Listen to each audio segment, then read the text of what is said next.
Hey again, Judd here, bringing you another episode of Behind the Art. This is a special episode. We'll be looking at some of my storyboards and planning work that's going into the sequel to All That Will Burn. Right now it's titled Aftermath. So we're going to look at some of the characters and some locations going into that project. So let's check it out. Okay, let's talk Aftermath. This is all the work that's gone into the planning process. Everything in here is subject to change as the process goes on. Characters might get cut, they might combine, they might die, they might be removed completely, but this is where I'm at right now. So the book itself is going to be a little bit different. So All That Will Burn is a full novel with paintings interjected, about 25 or so. This will be and All That Will Burn was about 130,000 words.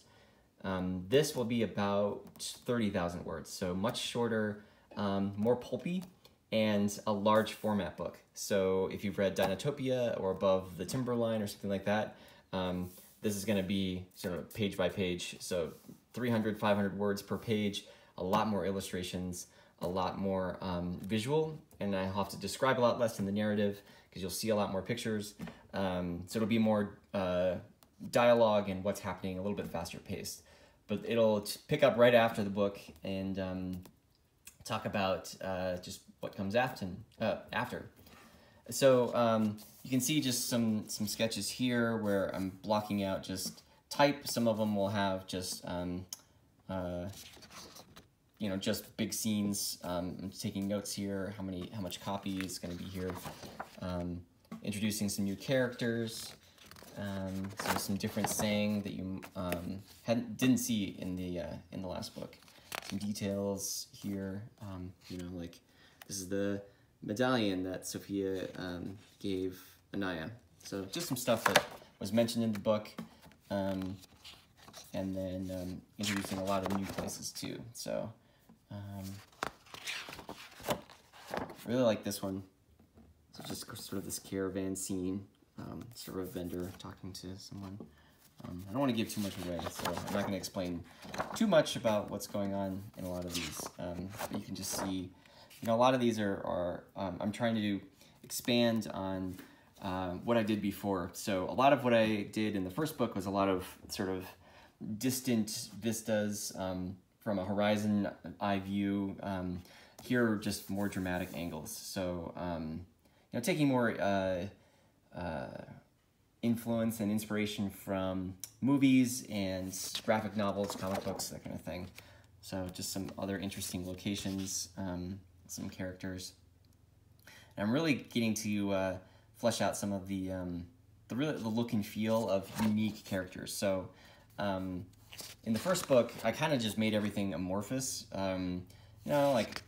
Yeah, I had some character sketches, but they weren't really well defined. A lot of the world was still pretty loose. And so here I'm really sticking with some key characters as we go through. Just some boats, just some other interesting locations, a lot of action shots. Here's sort of if you ever wondered what the halo looked like when it was activating in the previous book, something like that. Some rituals happening. Again, sort of the halo and some action stuff. I think here, again, I don't want to give too much away, but so yeah, it's just going to be a little bit different. A lot more painting focused. A lot less written descriptions of things now that I know sort of what the world feels like. So from a planning perspective, these are the storyboards that I kind of decide, oh, this is cool, this is the right feel, it looks good in a layout with enough copy and room for that, whatever.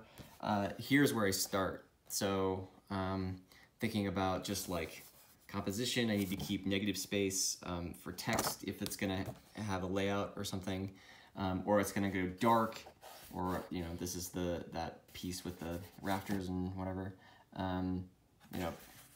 Page 22. This is kind of what the general feel is gonna be like.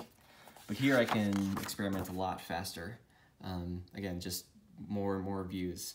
Kind of seeing what does the actual space of this look like, and because this is sort of a skewed view of it. You know, this is sort of a hanging garden kind of feel.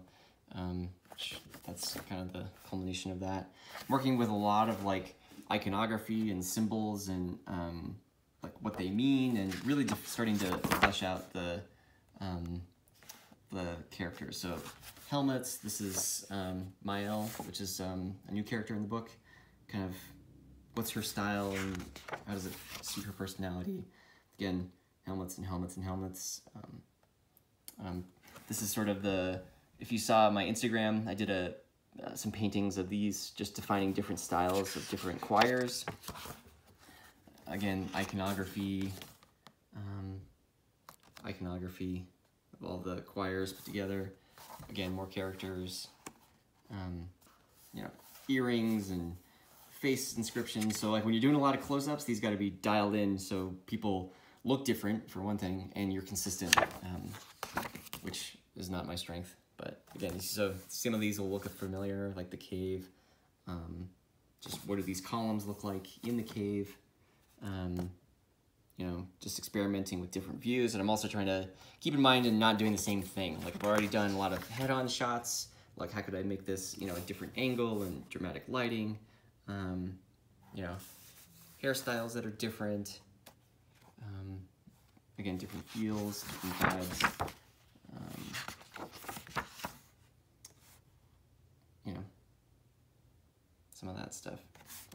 So yeah, I can do this really quickly. Those are backyard plans. You know, really, really quickly. So something like, you know, this is sort of an action shot, sort of a cave-in type scene. This is from the side, and maybe more like a Frank Miller kind of thing where it's all in silhouette. Or am I framing the person with negative? That kind of thing. You know, and also, you know, I'm a designer for, you know, my job or whatever, and using the space itself. So something like this where you've got kind of this atlas pose on the one side, but you don't have to really define the whole frame, and some dude working these gears and what this looks like is kind of fun, because you don't have to do full complete paintings. I can kind of do these little vignettes and stitch them together in kind of a cool and interesting way. So hopefully that will help me not spend 2 years on this. You know, so here's what I ended up going with for that cave-in scene. So these guys just taking cover.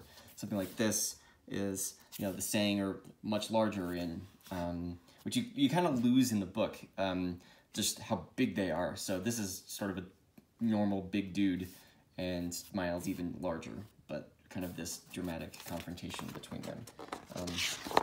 Yeah, so that's where I'm at now. I'm about halfway through storyboarding, so we're getting there. We're getting there. I might do another follow-up video to talk about some of the newer pieces, but that is where we're at now. So if you're interested in following more of the aftermath planning, you should go to my website and sign up for my newsletter, because every month I'll send out sketches and maybe story snippets or something like that about progress. So yeah, if you want to follow it, check it out. It's allthatwillburn.com. And yeah, thanks for watching.